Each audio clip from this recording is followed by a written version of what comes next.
ঝিনাইদহ ভোটের মাঠে বড় ধামাকা, দুই হেভিওয়েট প্রার্থীর লড়াইয়ে উত্তাল রাজপথ।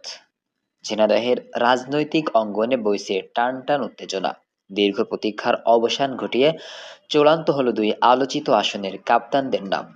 ঝিনাইদহ ২ ও ৪ আসনে এবার লড়াই হবে সমানে সমান। এক নজরে দেখে নিন মাঠ কাঁপাতে কারা আসছেন। ঝিনাইদহ ২ আসনে বিএনপি তাদের তুরুপের তাস হিসেবে বেছে নিয়েছে রাজপথের লড়াকু সৈনিক অ্যাডভোকেট এম এ মজিদকে। নেতাকর্মীদের মুখে এখন একটাই নাম, তৃণমূলের কাছে অত্যন্ত জনপ্রিয় এই নেতার মনোনয়ন পাওয়ায় চাঙ্গা হয়ে উঠেছে স্থানীয় বিএনপি।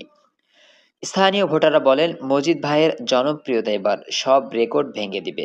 সাধারণ কর্মীদের এই হুঙ্কারই বলে দিচ্ছে লড়াই কতটা হাড্ডাহাড্ডি হতে যাচ্ছে।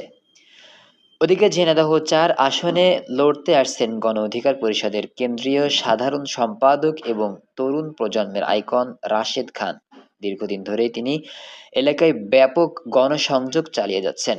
ক্লিন ইমেজ আর তরুণদের অকুণ্ঠ সমর্থনে রাশেদ খান এবার বড় কোনো অঘটন ঘটে দিতে পারেন বলে ধারণা করছেন রাজনৈতিক বিশ্লেষকরা। এদিকে ঝানু রাজনীতিক এম এ মজিদ, অন্যদিকে পরিবর্তনের কারিগর তরুণ নেতা রাশেদ খান। ঝিনাইদহের এই দুই আসনে বড় দলগুলোর মধ্যে হাড্ডাহাড্ডি লড়াইয়ের আভাস পাওয়া যাচ্ছে। সামাজিক যোগাযোগ মাধ্যম থেকে শুরু করে চায়ের দোকান সর্বত্রই এখন এই দুই প্রার্থীকে নিয়ে চলছে চুলচেরা বিশ্লেষণ। এখন দেখার বিষয়, সাধারণ ভোটাররা শেষ পর্যন্ত কার গলায় জয়ের মালা পরিয়ে দেন। আপনি কি মনে করেন এই দুই হেভিওয়েট প্রার্থী তাদের আসনে জয় হতে পারবেন? আপনার মতামত কমেন্টে জানান।